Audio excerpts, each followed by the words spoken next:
Hormuz കടലിടുക്കിനടുത്ത് Iran വ്യാപകമായ രീതിയിൽ വ്യോമ പ്രതിരോധ സംവിധാനങ്ങളും ആയുധ ശേഖരങ്ങളും നടത്തുന്ന വിവരങ്ങൾ ഇപ്പോൾ പുറത്തു വന്നിരിക്കുകയാണ്. വൻതോതിൽ ആയുധങ്ങൾ വാരിക്കൂട്ടുകയും സുരക്ഷിത മേഖല എന്ന രീതിയിൽ അവിടെ കേന്ദ്രീകരിച്ചുകൊണ്ട് മറ്റ് മേഖലയെ നിരീക്ഷിക്കാൻ പാകത്തിലുള്ള സംവിധാനങ്ങൾ ഒരുക്കുകയും ചെയ്തിരിക്കുകയാണ് ഇപ്പോൾ ഇറാൻ. ഹോർമുസ് കടലിടുക്കിനുള്ള ഒരുപാട് പ്രത്യേകത എന്ന് പറഞ്ഞാൽ മിഡിൽ ഈസ്റ്റിന്റെ മുഴുവൻ മേഖലയിലേക്കും ഇതിന്റെ ചാരക്കണ്ണുകൾ കൃത്യമായ രീതിയിൽ എത്താൻ സാധിക്കും എന്നൊരു പ്രത്യേകതയുണ്ട്. ഈ മേഖല കേന്ദ്രീകരിച്ചുകൊണ്ടുള്ള 3 ദ്വീപുകളിലാണ് ആയുധങ്ങൾ ശേഖരിക്കപ്പെട്ടത്. ശേഖരിക്കുകയും സൂക്ഷിക്കുകയും നിരീക്ഷിക്കുകയും ചെയ്യുന്നു എന്നാണ് റിപ്പോർട്ട് പറയുന്നത്. അതിൽ അബു മൂസ ദ്വീപ്, ഗ്രേറ്റർ തുൻബ്, ലെസ്സർ തുൻബ് 3 ദ്വീപുകൾ. ഈ 3 ദ്വീപും ഹോർമുസ് കടലിടുക്കിനോട് ചേർന്നിട്ടാണ് നിൽക്കുന്നത്. വ്യോമ പ്രതിരോധ സംവിധാനങ്ങൾ അതിശക്തമായ രീതിയിൽ ഇവിടെ സൂക്ഷിക്കാൻ വേണ്ടിയും നിരീക്ഷിക്കാൻ വേണ്ടിയിട്ടുമാണ് ഇറാന്റെ പരമോന്നത നേതാവ് ഉത്തരവ് നൽകിയിരിക്കുന്നത്. ആയത്തുള്ള അലി ഖംനായി പറയപ്പെട്ട ഉത്തരവ് എന്ന് പറഞ്ഞാൽ, നമ്മൾ യുദ്ധം പ്രതീക്ഷിക്കുന്നവരാണ്, അതും അമേരിക്കയുടെ യുദ്ധം. തീർച്ചയായിട്ടും പ്രതിരോധിക്കേണ്ടതും തിരിച്ചടിക്കേണ്ടതും നമ്മുടെ കടമയാണ്. അതിനാവശ്യമായിരിക്കുന്ന സംവിധാനങ്ങൾ യുദ്ധം തുടങ്ങുന്നതിന് മുൻപ് തന്നെ തയ്യാറാക്കി നിർത്തണം എന്ന തരത്തിലാണ് പരമോന്നത നേതാവിന്റെ പ്രസ്താവന ഏതാനും മാസങ്ങൾക്ക് മുൻപ് വന്നത്. അതിന്റെ തുടർച്ചയായ രീതിയിൽ ഓരോരോ ദിവസം കഴിയുന്നതിനനുസരിച്ച് യുദ്ധത്തിന് പുതിയ പുതിയ മുഖങ്ങൾ തുറക്കുന്നു എന്നുള്ളത് വളരെ കൃത്യമാണ്. മിഡിൽ ഈസ്റ്റിനെ സാരമായി ബാധിക്കുന്നിടത്തേക്ക് ഈ യുദ്ധം മാറാനുള്ള സാധ്യതകൾ രാഷ്ട്രീയ നിരീക്ഷകർ ഇതിനിടെ തന്നെ വിലയിരുത്തിയിട്ടുണ്ട്. അത്ര എളുപ്പത്തിലൊന്നും അവസാനിക്കുന്ന തരത്തിലല്ല യുദ്ധത്തിനുണ്ടായിരിക്കുന്ന മുറിപ്പാടുകൾ. അത് പലസ്തീനും ഇസ്രായേലും മാത്രമല്ല, മറ്റ് രാജ്യങ്ങൾക്കും പ്രത്യേകിച്ച് ഇറാനുമൊക്കെ വലിയ രീതിയിലുള്ള നഷ്ടങ്ങൾ ഉണ്ടായിട്ടുണ്ട്. മാത്രവുമല്ല, ഇനിയൊരു നഷ്ടം ഉണ്ടാവാത്ത രീതിയിലും ഈ മേഖല കൃത്യമായ രീതിയിൽ സംരക്ഷിക്കാനും ഇറാൻ ബാധ്യസ്ഥരാണ് എന്നുള്ളതാണ്. എന്നാൽ നഷ്ടം എന്താണ് എന്നതിനെക്കുറിച്ച് ചില മീഡിയക്കാർ ചോദിക്കപ്പെട്ടു. എന്താണ് ഇറാൻ നഷ്ടം? കാരണം ഇറാൻ നേരിട്ട് യുദ്ധം നടത്താത്തതാണ്. ആകെ ഇസ്രായേൽ ഇങ്ങോട്ടൊരു മിസൈൽ ഇട്ടു എന്ന് പറഞ്ഞപ്പോൾ തന്നെ നിങ്ങൾ 150 മിസൈൽ തിരിച്ചിടുകയും ചെയ്തിട്ടുണ്ട്. അപ്പൊ പിന്നെ നഷ്ടം എന്താണെന്ന ചോദ്യത്തിന് ഇറാന്റെ വിദേശകാര്യ മന്ത്രി അബ്ബാസ് അറാഞ്ചിയാണ് അതിന് മറുപടി പറഞ്ഞത്. പെട്രോളിയം ഉൽപ്പന്നങ്ങൾ മറ്റ് രാജ്യത്തേക്ക് വിൽപ്പന നടത്തുന്നത് തടഞ്ഞുകൊണ്ടുള്ള ഒരു ഉത്തരവ് അമേരിക്ക പുറപ്പെടുവിച്ചിട്ടുണ്ട്. സാമ്പത്തിക ഉപരോധം.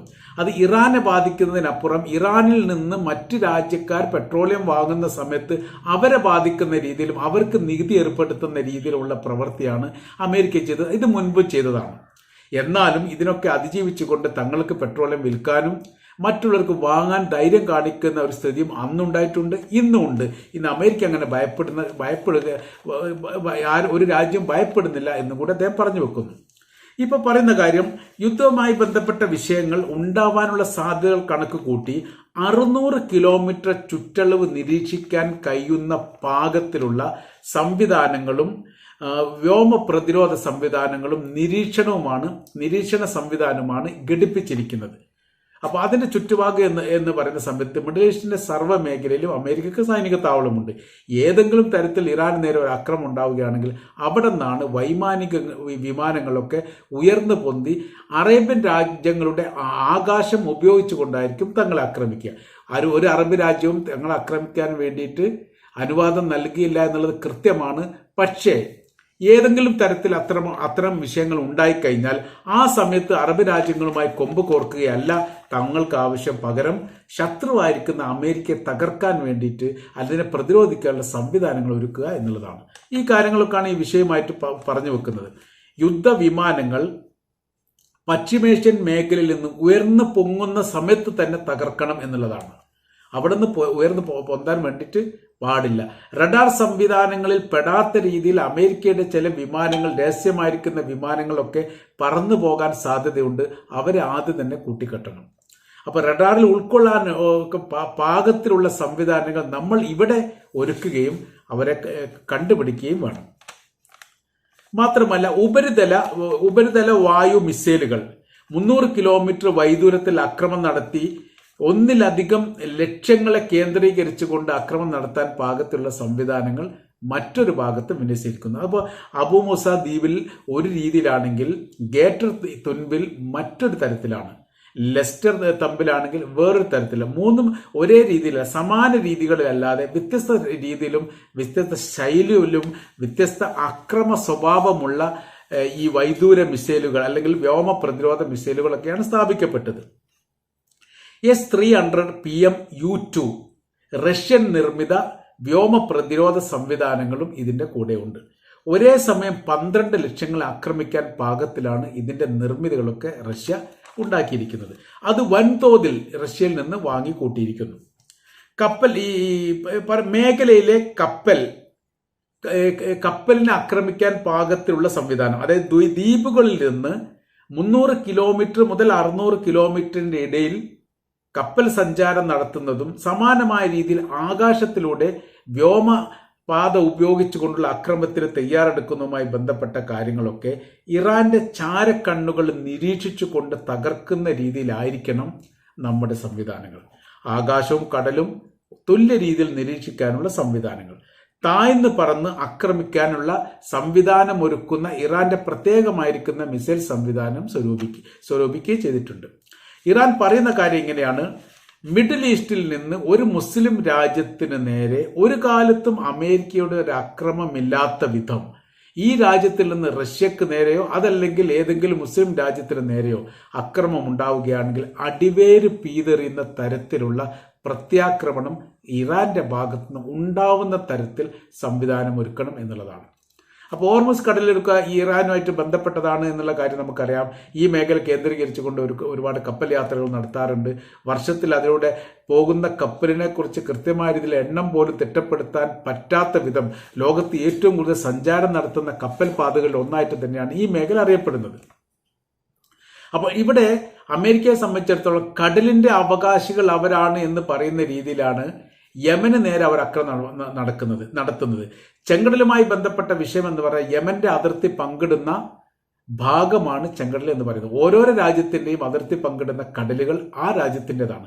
അതിൽ അവകാശം പറഞ്ഞുകൊണ്ട് അതിൽ പോകുന്ന കപ്പലിനെ കുറിച്ചുള്ള കാര്യങ്ങൾ പറയുകയും തീരുമാനിക്കുകയും ചെയ്യേണ്ടത് അമേരിക്കയാണ് എന്ന് പറയുമ്പോൾ അത് അംഗീകരിക്കാനൊക്കെ വലിയ പ്രയാസം ഉണ്ടാക്കുന്ന കാര്യമാണ്. അപ്പോൾ ഇറാൻ വല്ല കാരണവശാലും ഈ യുദ്ധത്തിലേക്ക് വന്നാൽ അമേരിക്കയെ സംബന്ധിച്ചിടത്തോളം മിഡിൽ ഈസ്റ്റുമായിട്ട് ബന്ധപ്പെട്ട് ഏറ്റവും വലിയ നാശങ്ങളും നഷ്ടങ്ങളും ഉണ്ടാവുക അവർക്കാണെന്ന് കൃത്യമായ രീതിയിൽ അമേരിക്കക്കറിയാം. അതുകൊണ്ടാണ് എപ്പോഴും ഇറാനെ ഭീഷണിപ്പെടുത്തുകയും യുദ്ധം ചെയ്യുമെന്ന് പറയുകയും ചെയ്യുക എന്നല്ലാതെ അമേരിക്ക നേരിട്ട് ആക്രമിക്കാനുള്ള ഒരു ധൈര്യക്കുറവ് യഥാർത്ഥത്തിൽ അമേരിക്കക്കുണ്ട്. അതോടൊപ്പം തന്നെ യമനെ ആക്രമിക്കാനുള്ള ഒരു ധൈര്യക്കുറവ് ഇസ്രായേലിനുമുണ്ട്. ഇസ്രായേലിനെ സംബന്ധിച്ചിടത്തോളം 2000 കിലോമീറ്റർ വൈദൂരത്തിൽ പറന്ന് വേണം യമനെ ആക്രമിക്കാൻ. അത് എളുപ്പത്തിൽ സാധിക്കുന്നില്ല. യമന്റെ ഭാഗത്ത് നിന്ന് ഇങ്ങോട്ട് വരുന്ന മിസൈലിനെ പ്രതിരോധിക്കാൻ വേണ്ടി ലക്ഷക്കണക്കിന് ഡോളറാണ് ഒരു പ്രതിരോധ സംവിധാനത്തിന് പോലും ഉപയോഗിക്കുന്നത്. അതുകൊണ്ട് വലിയ സാമ്പത്തിക നഷ്ടം ഉണ്ടാവുന്ന തരത്തിലാണ് യമനിൽ നിന്നുള്ള ആക്രമണങ്ങൾ ഉണ്ടാവുന്നത്. ഇപ്പോൾ ഈ ഇസ്രായേലിന്റെ സൈനിക മേധാവികൾപ്പെട്ട ആളുകൾ തന്നെ പറയുന്നത് മരുഭൂ പ്രദേശത്തെ അല്ലെങ്കിൽ ലക്ഷ്യം കാണാത്ത രീതിയിലാണ് യമനിൽ നിന്ന് ഏതെങ്കിലും ഡ്രോണുകളോ അതല്ലെങ്കിൽ മിസൈലുകളുടെയോ ആക്രമണം ഉണ്ടാവുകയാണെങ്കിൽ മരുഭൂ പ്രദേശത്ത് വീഴുന്ന ഉറപ്പുണ്ടെങ്കിൽ അതിനെ പ്രതിരോധിക്കേണ്ട കാര്യമില്ല. പ്രതിരോധിക്കാതിരിക്കുന്നതാണ് നമുക്ക് സാമ്പത്തിക ലാഭം. പ്രതിരോധിക്കുന്ന സമയത്ത് വലിയ ഭീമമായിരിക്കുന്ന സംഖ്യ. എത്ര പണം മുടക്കിയിട്ടാണോ ഒരു മിസൈൽ തൊടുത്തു വിടുന്നത് അതിന്റെ ഏകദേശം 300 ഇരട്ടിയെങ്കിലും പണം പ്രതിരോധ സംവിധാനത്തിന് ആവശ്യമുണ്ട് എന്ന തരത്തിലാണ് പറഞ്ഞു വെക്കുന്നത്. അപ്പോൾ സാഹചര്യം വളരെ ശാന്തമായി ഒഴുകുമെന്നോ ശാന്തമായി ഉണ്ടാവുമെന്നോ ആരും കരുതണ്ട എന്നുള്ളതാണ് ഇറാന്റെ മുന്നറിയിപ്പ്. തങ്ങൾ എല്ലാവിധ യുദ്ധ സംവിധാന തയ്യാറെടുപ്പുകളും മാസങ്ങൾക്ക് മുമ്പേ തുടങ്ങിയിട്ടുണ്ട് എന്ന് ഒരു റിപ്പോർട്ടിൽ പറയുന്നു വർഷങ്ങൾക്ക് മുമ്പേ തുടങ്ങിയിട്ടുണ്ട് എന്നുള്ളത്.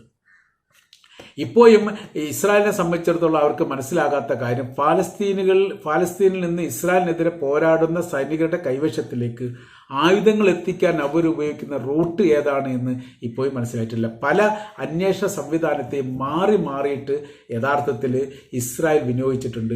അവർക്ക് ആർക്കും പിടികിട്ടാത്തൊരു കാര്യമാണ് ഈ സംവിധാനം. അപ്പോൾ ഈ മിഡിൽ ഈസ്റ്റിന്റെ മേഖലയിലുള്ള സ്വാധീനം നഷ്ടപ്പെടാതിരിക്കാൻ വേണ്ടിയും ഈ മേഖലയിൽ എല്ലാ കാലത്തും ഇസ്രായേലിന് സ്വാധീനം ഉണ്ടെങ്കിൽ മാത്രമേ തങ്ങൾക്ക് മറ്റൊരു രാജ്യത്തിന്റെ അനുവാദമില്ലാതെ തന്നെ അവരുടെ ആകാശം ഉപയോഗിച്ച് പോലും ഇസ്രായേലിലേക്ക് പറന്നിറങ്ങാൻ സാധിക്കൂ എന്ന് മനസ്സിലാക്കിയ അമേരിക്കയെ സംബന്ധിച്ചിടത്തോളം ഇവരുടെ വിജയം സുനിശ്ചിതമായി വേണം എന്നുള്ളതാണ്.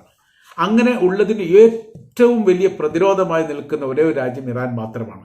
ഇപ്പോൾ അവർ ഒന്നുകൂടി ഒരു മുയം കൂടി മുന്നോട്ട് എറിഞ്ഞുകൊണ്ടാണ് ഹോർമുസ് കടലിടുക്കുമായി ബന്ധപ്പെട്ട മേഖലയിൽ സർവ്വവിധ സൈനിക സംവിധാനങ്ങളും അഭ്യാസങ്ങളും ആരംഭിച്ചിരിക്കുന്നത്. ഇത് അമേരിക്കയെ സംബന്ധിച്ചിടത്തോളം അവർക്ക് വലിയ ഞെട്ടലാണ്. കാരണം പറഞ്ഞ കാര്യം ഇതാണ്, ഗൾഫ് രാജ്യങ്ങളിൽ നിന്ന് ഒരു വിമാനം പോലും അല്ലെങ്കിൽ ഒരു യുദ്ധവിമാനം പോലും ഇറാനെയോ മുസ്ലിം രാജ്യത്തെയോ ആക്രമിക്കാൻ ഉയരാത്ത വിധം തങ്ങൾ പ്രതിരോധം തീർക്കുമെന്ന് ഇറാൻ പറഞ്ഞിട്ടുണ്ടെങ്കിൽ തീർച്ചയായിട്ടും അത് അങ്ങനെ സംഭവിക്കും എന്ന് തന്നെയാണ് രാഷ്ട്രീയ നിരീക്ഷകരുടെ വിലയിരുത്തൽ.